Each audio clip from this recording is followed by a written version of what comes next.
The difference between juicers and blenders. We saw an interesting article about starvation in which the comment was made that there are really two types of starvation. One, of course, is caused by too little or no food at all. But there is another type of starvation caused by serious malnutrition, and even though the US is the fattest nation on the planet, our bodies are starved for important nutrients and enzymes. It's partly why we're so fat because we keep eating and eating, but we're eating highly processed, cooked foods that have the essential components burned out of them. Cooking removes up to 80% of food's important amino acids, fibers and vitamins. It's one reason why switching to a raw foods diet makes such a compelling sense. When you start eating raw foods, you're suddenly getting all the nutrition from the food that nature intended you to get. It's the way our bodies were meant to eat, in balance with the planet. We suddenly become the vibrant, healthy animals we're supposed to be. But we still live in the modern world, with all its pressures and time constraints. It's one reason why getting your whole foods from juicing is a good idea. You can still get all the fiber you need without taking the time to cut, peel or slice the food. Raw foods do take a little more time to chew and swallow, and that's a good thing. But if you don't have the time for that, then you should consider using juices for at least a portion of your raw foods intake. You do need to invest in a good juicer though, and that's different from a blender. A blender can't process the fruit peels that contain most of fruit or vegetables' vitamins and enzymes. A juicer is a more high-powered appliance that will process everything: seeds and stems, peels and pulp. It's designed to do it quickly and efficiently. They can be expensive, but there are many more options today than there used to be as this concept has gained in popularity.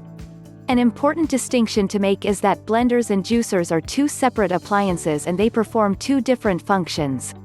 The purpose of a juicer is to separate the liquid juice from the pulp. With a modern juicer, you can place your products into it in manageable pieces, peels, stems, and all. The juicer extracts the juice and disposes of the pulp.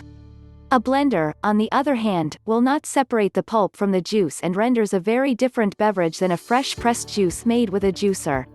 If you were to toss stringy or hard vegetables like carrots, beets, or celery into a blender, the mixture would come out gritty instead of being like juice. Understanding the difference between a juicer and a blender will allow you to maximize the benefits from both.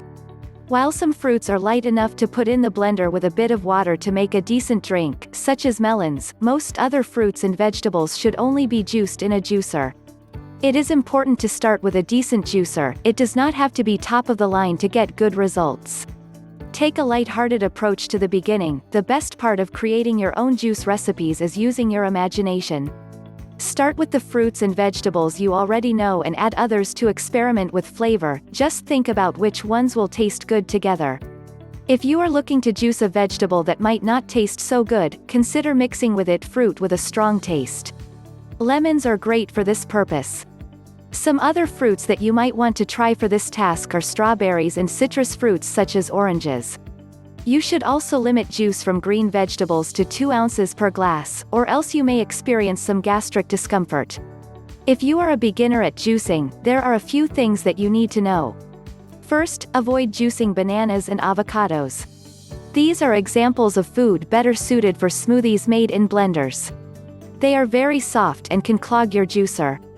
Another thing you should know is that most fruits and vegetables can be juiced as a whole in manageable pieces, but you should remove the rind of citrus fruits like grapefruit, tangerines, and oranges. The white pith contains a lot of the nutrients, so it is important to keep as much of that on the fruit as possible. Lemons and limes can be juiced whole with their peels. Allow you to be creative. Consider using parsley, spinach and other greens mixed with pineapple. Pineapple contains enzymes and mixes well with vegetables, as well as adding a sweet flavor to your greens. It is so difficult to make mistakes with juicing. Experiment with the flavors you like and start off using just 2 or 3 different fruits vegetables. Once you get the hang of juicing, you can broaden your skills and add a little bit more to your recipes. Juicing offers your body a huge amount of benefits. Vegetables are responsible for healthy muscle, tissue, glands, and organs, but it is only through juicing that you are able to consume 100% of their available nutrients. So, take full advantage of juicing and the healthy options that it offers you. Thank you for watching the video. Please like, share and subscribe to our channel.